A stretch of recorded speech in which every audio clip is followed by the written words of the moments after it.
पुरीच्या पिठामध्ये 2 सिक्रेट पदार्थ घालायचे, तेही या व्हिडिओमध्ये तुम्हाला सांगणार आहे. पुरी कमी तेल पिणारी कशी होते तेही मी इथे तुम्हाला टिप्ससह सांगणार आहे. पुरीला रंग, चकाकी कशा पद्धतीने येते याही टिप्स मी इथे तुम्हाला सांगणार आहे. पुरी एकाच आकाराची करण्यासाठी इथेही मी तुम्हाला काही ट्रिक्स सांगणार आहे.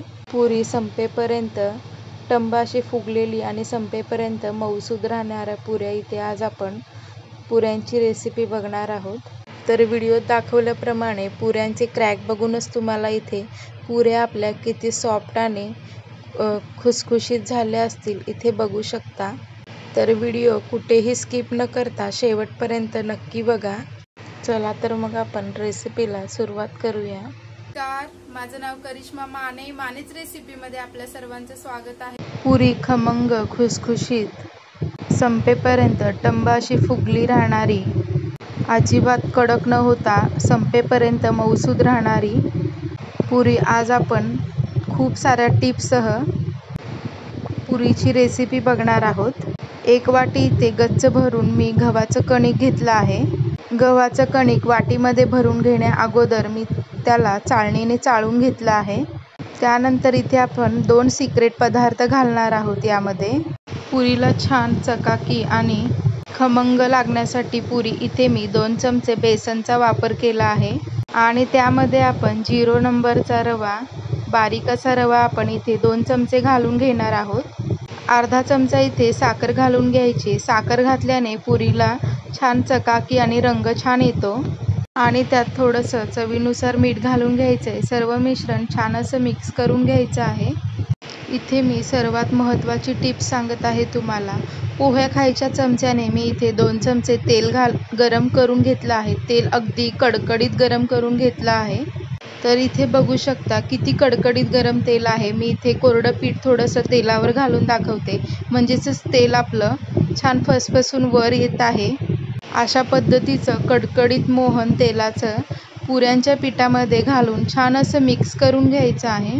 1 वाटी गव्हाच्या कणकेसाठी तुम्ही इथे 2 चमचे तेलाचा मोहनाचा वापर, अगदी परफेक्ट असं मेजरमेंट आहे.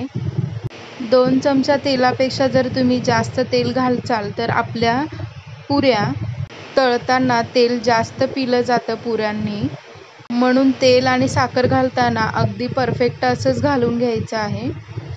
इथे मी पिठाला सर्व बाजूने तेल छान असं लावून घेतलं आहे. तर इथे बघू शकता जेव्हा मी एक मूठ बांधते तर पिठाचा छान असा गोळा तयार होतोय. अशा पद्धतीने पीठ आपण छान तेलामध्ये मिक्स करून घ्यायचं आहे. अशा पद्धतीने जर पीठ मळचाल ना तर तुमच्या पुऱ्या अगदी खुसखुशीत आणि खुटखुटीत होतील. तर इथे आपण पाणी थोडंसं जपून वापरून घ्यायचं आहे. जसं आपण चपातीला पीठ मळतो एकदम जास्त पाणी घालतो अशा पद्धतीनं पाणी न घालता अगदी थोडंसं करून पाणी या पिठामध्ये मिक्स करून घ्यायचं आहे. जितकं आपल्या पिठाला पाणी लागेल तितकंच आपण यामध्ये पाणी घालून घेणार आहोत. अगदी घट्टसर असा गोळा होईल इतपत छान असं पीठ मळून घ्यायचं आहे. तर इथे बघू शकता अगदी घट्टसर असं मी इथे पीठ मळून घेतलं आहे आणि इथे मी 1 कपभर पाणी घेतलं होतं. त्यामधलं अर्धा कप पाणी 1 वाटी पिठाला संपलं आहे. पीठ मळण्यासाठी इथे मला साधारण 5 ते 6 मिनटं लागले आहेत. तर इथे आपलं पीठ मळून रेडी झालं आहे. तर इथे हाताने दाब देऊन बघू शकता अगदी घट्ट असा आपला गोळा तयार झाला आहे. पीठ मळून झाल्यानंतर लगेचच पीठ सेट न करायला ठेवता आपल्या पुऱ्या सॉफ्ट आणि खुसखुशीत होण्यासाठी इथे मी काही महत्त्वाचे तुम्हाला टिप्स सांगत आहे. तर इथे बघू शकता व्हिडिओत दाखवल्याप्रमाणे जो आपण पुरीचा गोळा तयार करून घेतला होता ना, त्याचे मी असे मोठी अशी पोळी करून त्याला 3 पदरी असे, जसं आपण चपातीला पीठ आपण जसं चपाती लाटतो तशा पद्धतीने इथे त्रिकोणी आकार करून घ्यायचा आहे आणि हा त्रिकोणी आकाराचा असं लाटून घ्यायचं आहे आणि त्यानंतर हा गोळा पुन्हा एकदा मोडून छान असं मळून घ्यायचं आहे. असे केल्यानंतर पीठ आपलं आणखीन छान मऊ होतं आणि पुऱ्याही आपल्या छान खुसखुशीत आणि खमंग अशा लागतात. तर अशा पद्धतीने पीठ मळून साधारण 5 ते 10 मिनिटासाठी पीठ सेट होण्यासाठी ठेवून द्यायचं आहे. पीठ आपण छान असं लाटून घेतल्यामुळे पीठ थोडंसं आपलं सॉफ्ट झालं आणि त्यावर खूप छान क्रॅक्सही आले आहेत. तर पिठाचा गोळा गोल करून घ्यायचा आहे. पिठावर एक भांडं ठेवून पीठ छान सेट होण्यासाठी ठेवायचं आहे. तर इथे मी जास्त वेळ पीठ सेट होण्यासाठी ठेवलं नव्हतं. साधारण फक्त 5च मिनिटासाठी पीठ सेट होण्यासाठी ठेवलं होतं. तर इथे बघू शकता मऊसूद असा गोळा पिठाचा इथे तयार झाला आहे. तर पुन्हा एकदा पीठ आपण छान मळून घेणार आहोत आणि असं रोलसारखं करून पीठ आपण छान रोल करून घ्यायचं आहे. तर इथे बघू शकता मी लांबट आकाराचा रोल इथे तयार करून घेतला आहे. आपण एका साईजच्या आकाराच्या पुऱ्या तयार करून घेणार आहोत. त्यासाठी इथे मी महत्त्वाची टिप्स सांगते. एक चाकू घ्यायचे. चाकूच्या साहाय्याने आपण 1.5 किंवा 1 इंचावर पिठाचे गोळे करून घेणार आहोत. तर इथे बघू शकता मी 1 इंचावर पिठाचे गोळे कापून घेत आहे. तर अशाच पद्धतीने आपण संपूर्ण गोळे कापून घेणार आहोत. परफेक्ट पुरी जर करायची असेल तर तुम्ही अशा पद्धतीचं पीठ मळून आणि छान खुसखुशीत पुऱ्या तयार करून घेऊ शकता या गुढीपाडव्याला.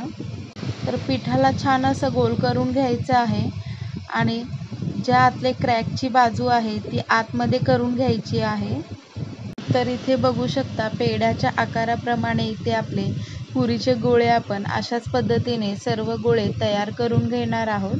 इथे मी पुरी एकच आकाराच्या होण्यासाठी एकसारख्याच आकाराचे इथे गोळे तयार करून घेतले आहे. तर इथे बघू शकता क्रॅकची बाजू खाली ठेवली आहे. खालची पिठाची क्रॅकची बाजू खाली ठेवली आहे आणि आपण अशा पद्धतीने छोट्या मीडियम साईजच्या आकाराच्या पुऱ्या लाटून घेणार आहोत. पुऱ्या लाटून घेत असताना मी इथे पीठ किंवा तेलाचा वापर अजिबात नाही केला. आपलं पीठ एवढं सुंदर छान मळून झालं आहे की ते सहजपणे लाटलं जातं. तर इथे पुरीची पारी तुम्ही बघू शकता. अगदी जास्त पातळही नाही आणि जास्त जाडही नाही. मध्यम आकाराची इथे मी पुरी तयार करून घेतली. पुरीचा काठ बघूनच तुम्हाला समजेल पुरी आपली अगदी जास्त पातळही नाही आणि जास्तही नाही. अशा मीडियम साईजच्या पद्धतीने इथे आपण सर्व पुऱ्या लाटून घेणार आहोत. इथे सर्व पुऱ्या आपल्या करून रेडी झाल्या आहेत. कढईमध्ये मी इथे तेल गरम होण्यासाठी ठेवले आहे. पुऱ्या तळत असताना गॅस आपला लो टू मीडियम हीटवर ठेवायचा आहे आणि मग पुऱ्या आपण तळून घेणार आहोत.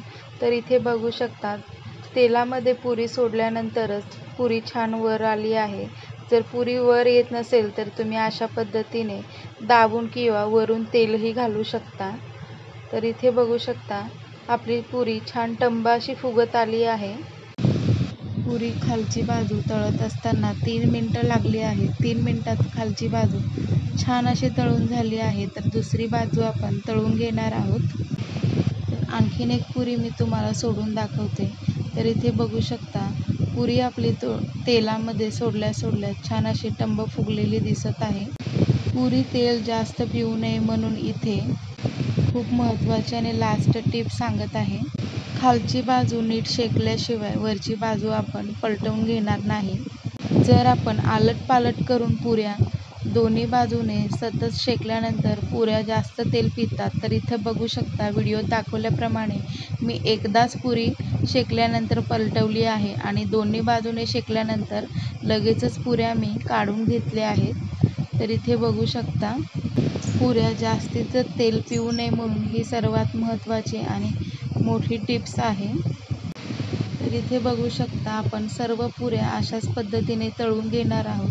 तर बघा इथे मी जराही पुरी आलटपालट अशी केलीच नाही आहे. खालची बाजू शेकल्यानंतरच मी वरची बाजू आपली शेकायला घेतली आहे आणि बघू शकता इथे पुऱ्यांनाही रंग फार सुंदर असा आला आहे.